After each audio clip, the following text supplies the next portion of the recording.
Mesyuarat Jemaah Menteri pada hari ini telah membincangkan mengenai kejayaan lawatan Yang Amat Perdana Menteri ke Korea Selatan sempena APEC, di mana semua mesyuarat dan juga perbincangan-perbincangan bilateral telah berjalan dengan lancar, dengan baik, termasuk satu sesi ringkas di antara Yang Amat Perdana Menteri bersama Tuan Yang Terutama Presiden China, Presiden Xi Jinping.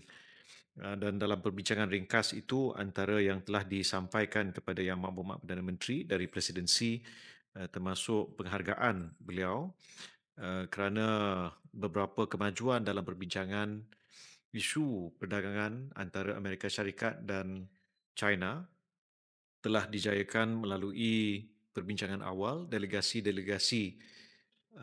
Amerika dan China di Kuala Lumpur sewaktu sidang kemuncak ASEAN. Jadi ini telah disampaikan oleh Presiden Xi kepada Yang Amat Berhormat Perdana Menteri.